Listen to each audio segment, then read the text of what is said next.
Thank you. Woo. Thank you very much. Great to see you here. And you know, this place feels more and more like home every day, like meeting people that, you know, just you click with. It's been incredible. So my talk today is on showcasing the voluntary society that's happening all around. Beware, especially here in the Free State, there's a threat of all of these voluntary people who want to take over and let you be free. So in other parts of the country, like where I'm from in Utah, you know, it's every place. We just had a couple move from down the street, and they simply asked for help. And people came and gave them help and brought some food, and it was an event. And these things are happening all over the place. So if you're not careful, they're going to take over. So if that's a threat to you, what can you do about that? Well, you might as well just deal with it. So I'm here to talk with all the rest of us who are excited about all of this happening.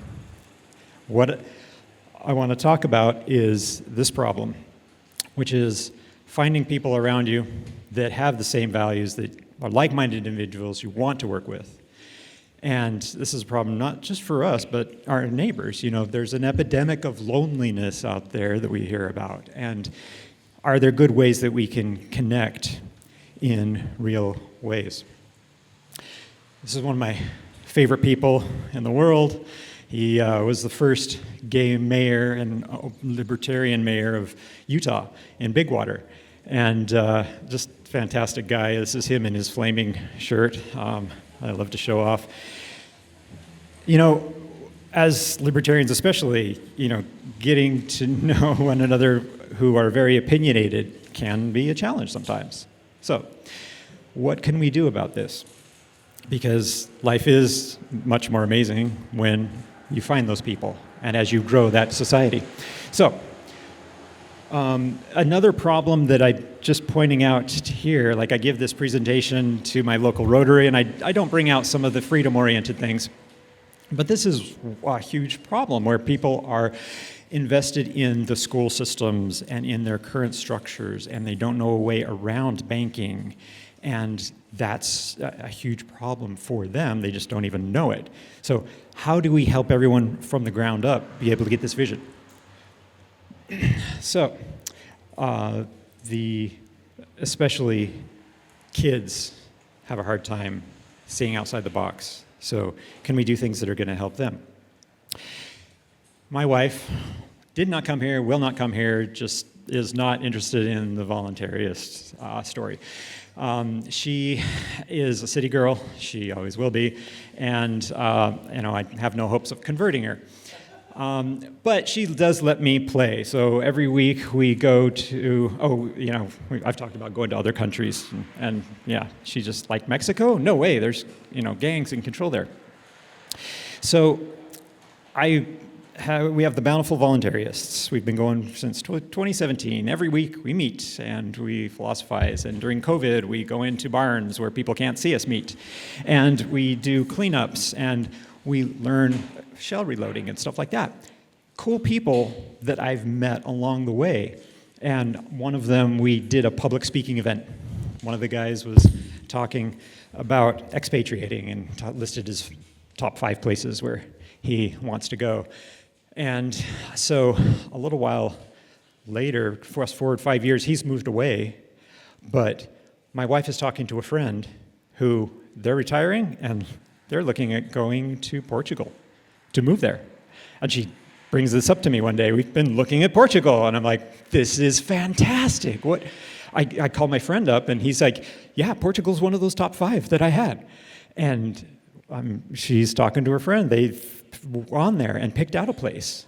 And my friend from my group is going there to visit next year to start picking out their place. So it's like these convergences that you don't often see at first, but they come around as you work together. So this is what I want to magnify. why listen to me? Some of my credentials that are not cryptographically verified at this point, but I've got a PhD in computer science, worked with T0 on blockchain exchange. I still work with blockchain and cryptographic identity. Started the Bountiful Voluntarist community that's still going, and in the Bridge Foundation, I'll talk about a little bit more, trying to create eco-friendly, sustainable agriculture and living, cheap living. That's in Centerville, Utah. This community has been so much fun. We started out as a Bitcoin meetup. And we thought, hey, we've got some interests that are broader than this. Let's do it. And we just started talking about philosophy and politics and then doing things together. So we've done shootings, we've done cleanups and parties. If anybody here, I'll just put the open invitation. If you come, we serve you breakfast at the grill or wherever we're able to meet that week. And we've done some public events. So it's been a fantastic experience there. So back to the problems, just to restate them, it's hard to build that community. And the community around us in most of our areas is not aware of the problems that they have. So I want to take 3 breaths now and imagine with you. When we hit the problems that we have, it's often easy to forget why we're doing what we're doing. So I like to take a second and think forward 10 years or 20 years. I have kids, and I look forward to them magnifying their place in the world, and it's like, what does that world look like? Does your vision involve you, maybe doing some kind of work that is most exciting for you and doing that full time? Or does it mean being able to garden with other people and have more of a commune area where you want to be intentional living? What does it look like to you? I think it's worth reminding yourself that every once in a while. So that's how we all can start and inspire others. And after the imagining comes the experimentation, right? You get out, you do things together, you try it, see what works, and try it again and see things that people you don't like to work with, and you do that lots until you start growing your real community. So it's that consistency that is going to build for the long term. Now, quick pause. Question for everybody, usually using apps, it's not an enjoyable experience. Are there any apps you enjoy using? For me, it's usually just like a pop-up from certain Signal chats, that I'm excited to see, but in general, I don't have apps that I like to use, but I honestly want to know if there's apps, because I'm going to talk about an app here that I want to make very usable. And are there any apps that you enjoy using? Yes. Okay, he says he likes to use Telegram. Awesome. A messaging app, interesting. Any others that you actually enjoy using? Games are an option, if they don't just suck away your time, but any other apps? Yeah, I'm interested in finding did you have one? Oh, Twitter, another messaging app. Yeah, okay. But seeing general feeds. Duolingo. Okay, glad to hear that. Okay. All right, thank you very much. So, what I'm going to point out to you today is Time Safari. This is my own app, and you can see it right now at timesafari.org. You can download it, and the short description I would say is decentralized next door. It's trying to replace Facebook and some of these other things with something that has integrity. Now, if you go on, you can see the web, you can see iOS, and that'll get updates. You can download the Android version. It's going to be on the store very soon, because I want something that everybody can use. So I want to point out 3 ways that I hope this will help. First, thanks, gratitude. There's things in the feed that are just thanks for this and this and this and this. And to me, that helps me see the impact of what's going on. So this is just one from my daughter, who she brought out of the blue one day. This is a family who's being supported because they're like-minded individuals, and their food is being provided. And so they are posting that impact that it has in their lives on the platform. Love that one. So, its first step is just thanks, offer recognition. It's fuzzy, it's not token-based, it's just expressions, human expressions. AI, I've got to make sure that is not allowed on the platform, and I'll show you the way that it does that. So it's something that's welcome for anybody, anytime. So the next part is offers. Okay, I often don't know from my neighbors around me what they do, so I like to get to know them by finding common interests, and then I get to offer them something. And I can do this on the platform, which is fun. This particular case is a friend of mine, fantastic businessman and programmer, and he's offered me 100 plus hours, which he's paid some of this already. And it's like, I would rather have this kind of engagement in my projects than money. Somebody who's dedicated to me is much more valuable. So these offers are something you can express on the platform. And I like to use that because it gets me to know people around me. So I can, since I know there's somebody who I haven't really met yet, they have chickens, I know we have a common interest, so I want to offer them time with their chickens. And this is something that may become a trade someday, may become tit for tat, but it's an easy way for me to get to know them because I am offering them something. So in the future, I'm hoping it can expand to real resource planning. The last one is engaging. So if you have something you want to do, throw a project on there and see if anybody offers to it or if anybody wants to connect about it.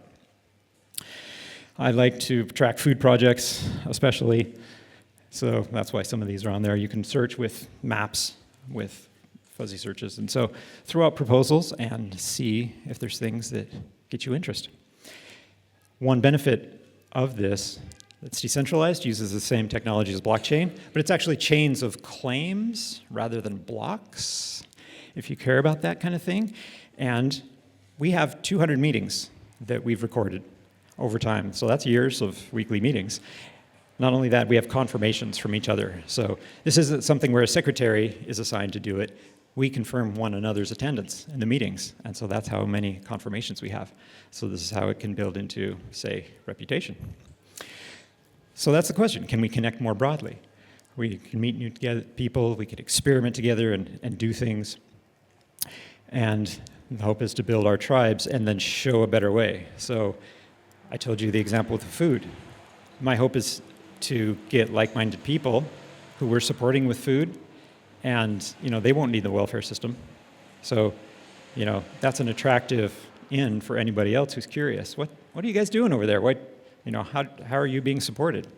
Well, we're supporting one another because we like each other's principles.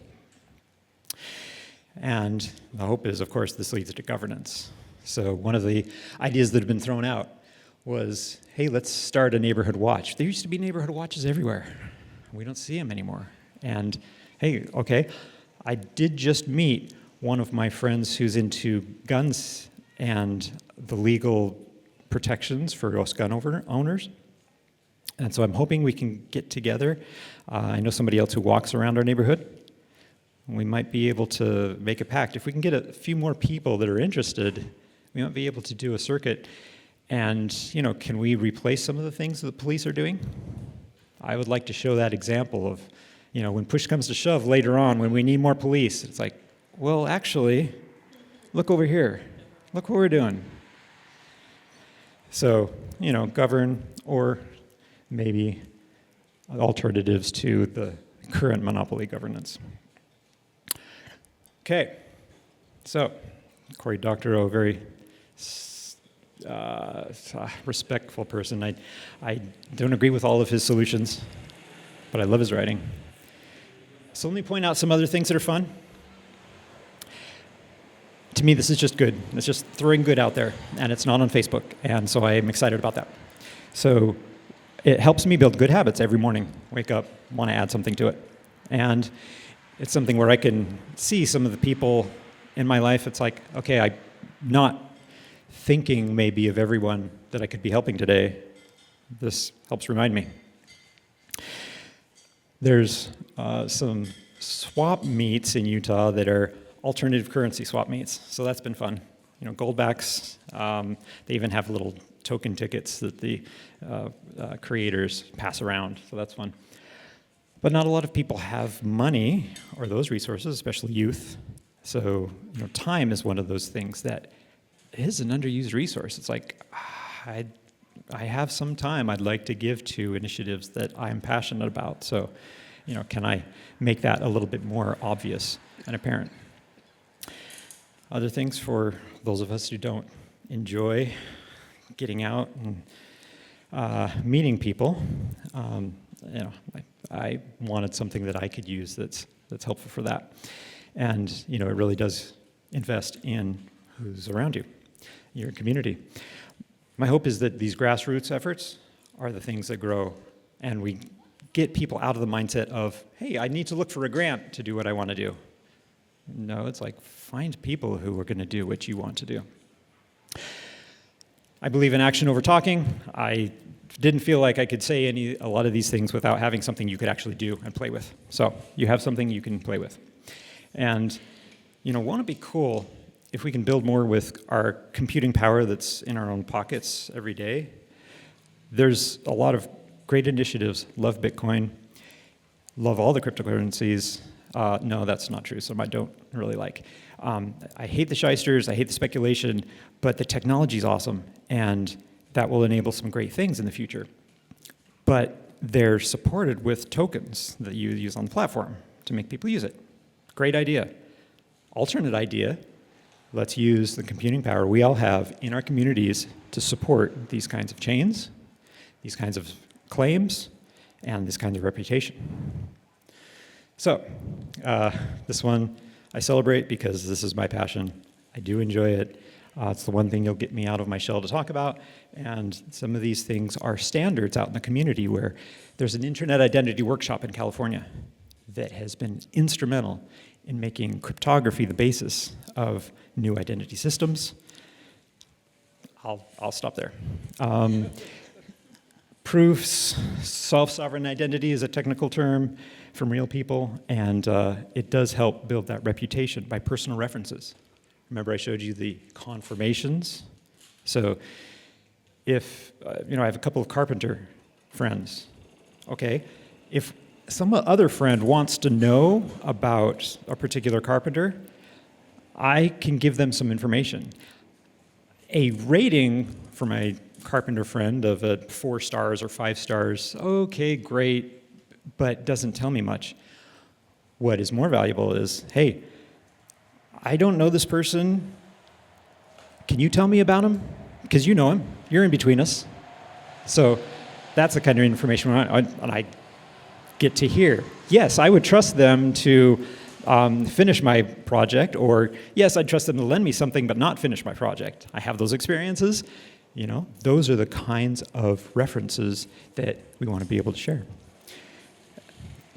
And my developer would kill me if I didn't just point out self-sovereign identity. This is from real people. This is actually cryptographically securing your identity in the future. It's one of the things that's going to make AI less of a problem because we can verify who we're hearing things from. Okay. And of course, got to think of the future. You know, this is my passion, so it's a nonprofit, going to be open source it's already based on existing standards and APIs. We want to leverage computing power we've already got, and I'm partnering with other places. For example, Trustroots, Couch Surfing, Fork, and some other things that I'll show you later. Auditable history, I've shown you this. Organically grow.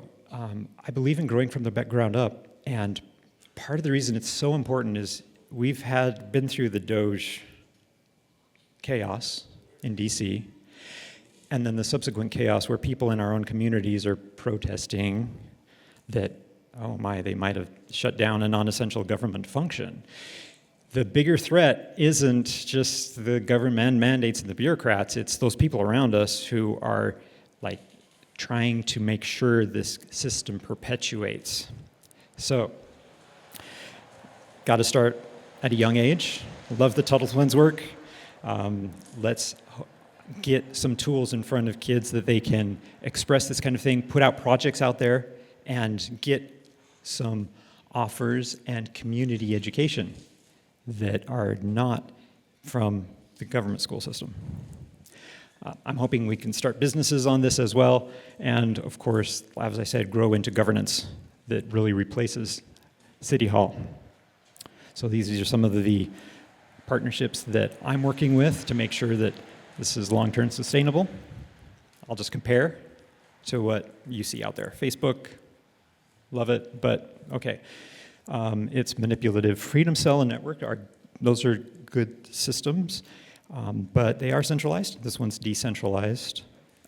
It's going to be work with federated servers when we get there. There's a lot of other fun programs that are technical that I'd love to talk to you about later. Okay. These are things that are not in the app, but it's already usable for you when you have your contacts on there. So we'll have notifications. We'll have finding people through the network. Note that you can find anybody through the network because you have to be onboarded by somebody on the network. So if you're wondering where's a project coming from, then ask the person who onboarded you, and they can ask until finally you meet somebody. That will be algorithmic someday, but it's just got to be secure. So also want to integrate with your contacts. Your contacts are probably currently owned by Google and Apple. Let's bring that to so that we own it and nobody else can see our network. I do have to point out that the messaging is not existent, and so you have to go through that network to find somebody else. And that's by design, and hopefully you'll be able to keep it that way. One more point, just for us who are in Freedom. This is some work by our Bridge Foundation in Utah, and we're trying to create sustainable and very inexpensive housing along with agriculture, both inside and outside. So this is John over here on the left, and he's researched pozzolan, which is something Roman concrete, something. I don't know, I just know that we went and we slung mud out there, and this is something where we hope to have food, where I have a direct connection to somebody who's a farmer, and we can supply those basic meals for people that we like in our community. That gives us a full circle of trade and of self-sustainability. So this is the reason why this is one of my more exciting projects. So not only finding people, but being able to support each other and build strong networks. This ID that I have is something that I printed, has a QR code on it because it refers to this platform. And if you were to scan it and check it, you'd see, oh, there's 5 people that vouch for me as being over 21. You know, why aren't we issuing our own IDs, our own community IDs? This is an ID based on these cryptographic proofs that they can check, not with a central authority, but if you're I use these at the dentist's office. I actually used that to get on a plane a few years ago. I don't know if I can do it now, but I do want to test that someday. Okay, so organizing by sharing needs and networks, and this is what we've been talking about this whole time at the conference. Let's build alternatives. So these are all the next things that you can do. As of today, it's like you can get on, you can give kudos. Once you're on it, you can invite anybody else on. You can also, add your own projects, and the hope is to grow the community. This is something that's forkable. You could run your own instance, and we'd love to collaborate together. And let's get a blockchain for everybody, a blockchain in everybody's hands, but make freedom grow from the ground up. Thank you very much. I appreciate your time. I'll take any questions if you have any.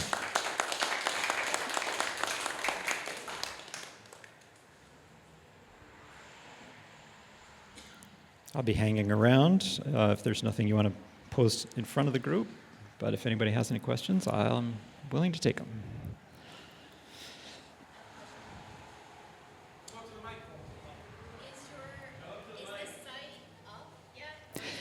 She's asking, is the site up yet? It is up, yes. So timesafari.org has links to the current running app, as well as iOS and Android you can get. You'll have to get with me or some other people I've onboarded here to be able to make claims on it, to be able to give thanks, to be able to do that stuff. And I'll get with anybody that wants right after. I was just curious if your wife thinks that voluntary consent is dangerous. Does she like to be coerced? Maybe that's too personal. Yeah, I am not going to answer that question, but I do. It's fun, the things that you do for family, and it's exciting when they see just a little glimmer of light. It takes a long time, but it does happen over time if you've got integrity. I like to think I have integrity. Good afternoon. Thank you for coming. Yeah. One thing I was thinking about throughout your presentation was smart contracts. And you hear a lot about that for, concert tickets and ball games and things like that. But it seems here that would kind of be a peer-to-peer smart contract almost. So it's just throwing out a comment there. I'm just curious why that wasn't mentioned specifically in your presentation, because that's what it sounded like. And I'm not a techie, but Right. That's what it sounded like. Right. Thanks. Okay, I assume you all heard that from the microphone, but smart contracts or zero-knowledge proofs, those are fun areas. I enjoy that technology, and I think there's a place for all of those, especially when you're in a public arena. However, it's also very complicated to use, and it exposes many more points of vulnerability, potentially, for the developers. So me as a developer, I'm doing it as simply as possible. We call it white magic. No, we just call it white crypto.